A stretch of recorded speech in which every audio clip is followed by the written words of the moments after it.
हमारी चर्चा चल रही है पातंजलि योग दर्शन के योग सूत्रों पर। तो आज हम चर्चा करेंगे पातंजलि ऋषि के 17वें सूत्र पर। और 17वें सूत्र में हम जानेंगे, गहराई से जानेंगे, समझेंगे कि पातंजलि ऋषि हमें क्या समझाना चाह रहे हैं अपने सूत्र में। पातंजलि ऋषि 17वें सूत्र में हमें बता रहे हैं संप्रज्ञात समाधि के बारे में। यहां पर हम समझेंगे संप्रज्ञात समाधि क्या है।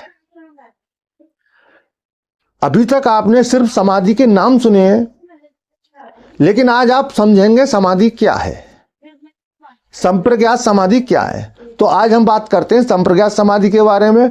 संप्रज्ञात समाधि की 4 अवस्थाएं होती हैं। अब ये 4 अवस्थाएं कौन कौन?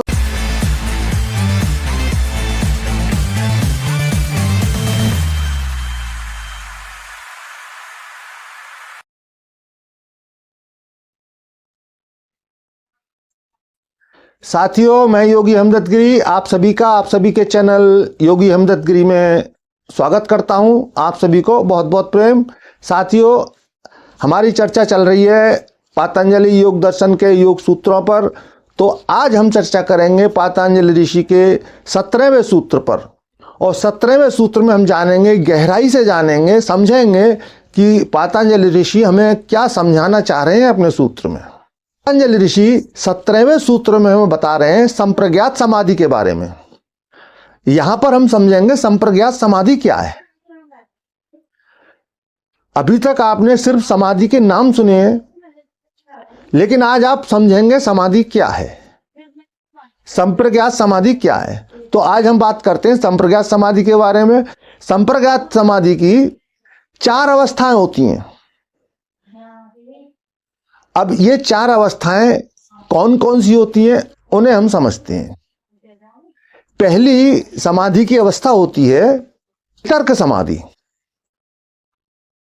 जो कि स्थूल जगत, भौतिक विषयों, भौतिक वस्तुओं पर केंद्रित होती है। जहां समाधि की अवस्था में एक योगी अन्नमय कोश को समझता है। जैसा कि आपको बताया कि हमारे अन्नमय कोश, प्राणमय कोश, वायुमय कोश, विज्ञानमय कोश, आनंदमय कोश, इस तरह से 5 कोश होते हैं। तो सर्वप्रथम स्थूल कोश की, यानी अन्नमय कोश की, फिजिकल बॉडी की जो स्थूल जगत है, उसका संप्रज्ञात समाधि में विज्ञान होता है, यानी वितर्क की अवस्था में। फिर दूसरी अवस्था है विचार। संप्रज्ञात समाधि में विचार पूरी तरह रुके होते हैं, लेकिन फिर भी एक समाधि की अवस्था में दृष्टा भाव से विचार नहीं होता, दृष्टा भाव से हर चीज का सूक्ष्म परीक्षण होता है। एक योगी के समाधि की अवस्था में वो उन सब चीजों का विश्लेषण करता है। वो सब चीजें उसके सामने स्पष्ट होने लगती हैं स्थूल जगत की। तो यहां पर विचार, समझ लेना, विचार नहीं होता, सिर्फ दृश्य होता है। दृश्य और ज्ञान। दृश्य दिखाई देता है, दृश्य अपने अंदर के सभी दृश्य दिखाई देते हैं, हमारे फिजिकल बॉडी के सारे पार्ट से दिखाई देते हैं। विचार नहीं होता, उनका ज्ञान होता है। और संप्रज्ञात समाधि की तीसरी अवस्था है आनंद, जहां पर यह सारा विज्ञान हो चुकने के बाद में एक आनंद की अवस्था आती है, जो एक परम आनंद की अवस्था होती है, जिसे शास्त्रों में अमृत रस के नाम से वर्णित किया गया है। जो कि बड़े बड़े संतों ने इस बात को कहा है कि एक अमृत रस की धारा बहती है। वो अमृत रस, वो आनंद आपको भौतिक जीवन में कभी प्राप्त नहीं हो सकता।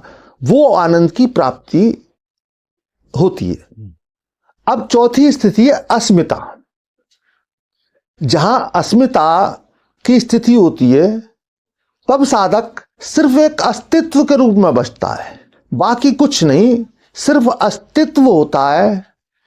अहंकार बिल्कुल शून्य हो चुका होता है, ईगो लेस हो जाता है, मैं का भाव खत्म हो जाता है। सिर्फ एक दृष्टा और एक दृश्य। तो साथियों, अस्मिता में ये सब घटित होता है। तो ये 4 अवस्थाएं समाधि की आप ठीक से समझे होंगे। अब आगे समझते हैं ध्यान की अवस्था में, मेडिटेशन की अवस्था में हमारी माइंड वेव्स किस तरह काम करती हैं। ब्रेन वेव्स को समझें कि ध्यान की अवस्था में ब्रेन वेव्स की क्या स्थिति होती है, थोड़ा साइंस के हिसाब से भी समझ लेते हैं। तो साथियों, समाधि की गहरी अवस्था में हमारी गामा वेव्स सक्रिय हो जाती हैं, जो कि सामान्य गामा वेव्स जब समाधि की अवस्था में 30 हर्ट्ज प्रति सेकंड के गति से चलती हैं, कम से कम, और जो कि 100 तक पहुंचती है। 1 सेकंड के अंदर गामा की फ्रीक्वेंसी 100 हर्ट्ज प्रति सेकंड होती है। तो आप समझ सकते हैं कितनी हाई फ्रीक्वेंसी हमारी समाधि की अवस्था में माइंड वेव्स में होती है। और जब भी कोई साधक गामा वेव्स के स्थिति में पहुंचता है, जब उसके माइंड में गामा वेव्स एक्टिव होती हैं, तो उस समय साधक को बहुत ज़्यादा कंपन महसूस होते हैं, बहुत उच्च लेवल का, बहुत हाई वाइब्रेशन फील होता है। और इतना अधिक वाइब्रेशन फील होता है कि एक सामान्य व्यक्ति को 10 सेकंड भी वो वाइब्रेशन पागल कर सकता है, माइंड को खराब कर सकता है, उसको विक्षिप्त बना सकता है। तो साथियों, ये सब क्रमबद्ध होता है, अभ्यास से धीरे धीरे होता है। जैसे जैसे हमारा शरीर विकसित होता जाता है, माइंड की क्षमता उन वेव्स को सहने लायक होने लगती है, तब वो स्थिति होती है। क्यों? समाधि की अवस्था जब कुंडलिनी के जागृत होने के बाद की अवस्था है, तो कुंडलिनी जागृत होती है। जिस समय कुंडलिनी जागृत होती है तो वेव्स इतनी हायर होती हैं, जो कि एक सामान्य व्यक्ति के लिए कुछ सेकंड उनको सहन कर पाना, उसके एक सामान्य बॉडी को, सामान्य शरीर को सहन कर पाना संभव नहीं है। ऐसे समझ लीजिए 100 वाट के बल्ब में 10,000 वाट की सप्लाई दे दो तो क्या होगा, ये आप समझ सकते हैं। अब इसी को क्वांटम सिद्धांत से समझते हैं कि क्वांटम सिद्धांत इस विषय में क्या कहता है। क्वांटम भौतिकी का डबल स्लिट सिद्धांत कहता है इलेक्ट्रॉन प्रोटॉन अपने पर्यवेक्षक के अनुसार अपनी स्थिति बदल सकते हैं। जब हम किसी कण को देखते हैं तो वो कण होता है, देखते समय वो कण होता है, लेकिन जब हम उस कण को देख नहीं रहे होते तो वही कण वेव्स होता है। देख रहे होते हैं तब वो कण होता है, लेकिन देखते समय वही वेव्स के रूप में परिवर्तित हो जाता है। ये क्वांटम का सिद्धांत कहता है। तो जब कोई साधक गहरे ध्यान में होता है, गहरी समाधि में होता है, तो वो कण एक वेव्स के रूप में, एक तरंग के रूप में परिवर्तित हो जाता है।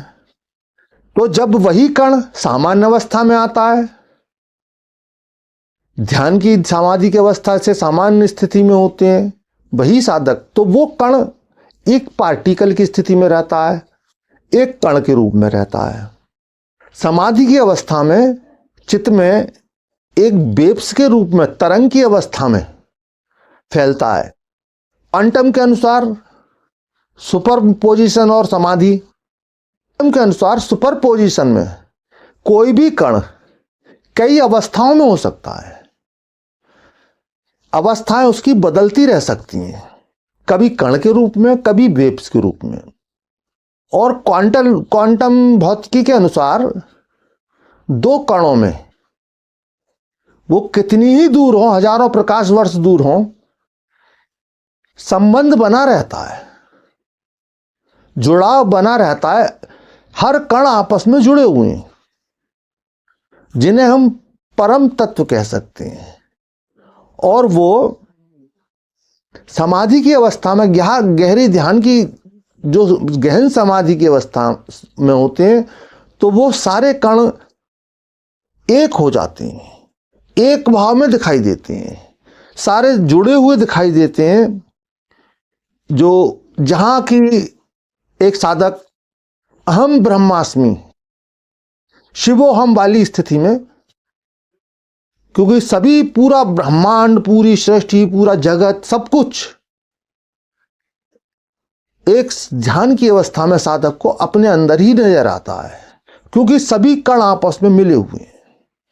तो साथियों, आप समझ पाए होंगे समाधि की अवस्था में जो पतंजलि ऋषि हमें समझाना चाह रहे हैं वही हमने वैज्ञानिक सिद्धांत के आधार पर समझा, क्वांटम फिजिक्स के आधार पर समझा कि किस तरह से संप्रज्ञात समाधि में एक योगी समस्त ब्रह्मांड से एक हो जाता है, जुड़ जाता है, परम चेतना से जुड़ जाता है। तो साथियों, समस्त चेतना से जुड़ जाने के कारण समस्त चेतना का ज्ञान होता है। समस्त ब्रह्मांड की जो चेतना है उसका पूर्ण ज्ञान होता है। तो ये संप्रज्ञात समाधि समझिए आपने। तो साथियों, जितना मैंने प्रयास किया आपको समझाने का, मैं नहीं समझ पा रहा हूं कि आप कितना समझ पाए हैं। अगर ठीक से समझ पाए हैं तो कमेंट में लिखें।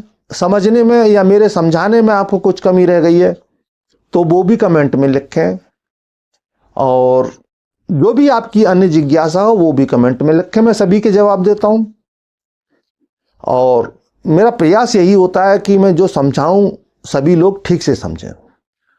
और पिछली बार भी कहा मैंने, अच्छे काम में कभी कोई देर नहीं होती, अच्छा काम कभी भी शुरू कर सकते हैं। तो साथियों, अधिक से अधिक वीडियो को शेयर करें, एक अच्छे कार्य में भागीदार बने।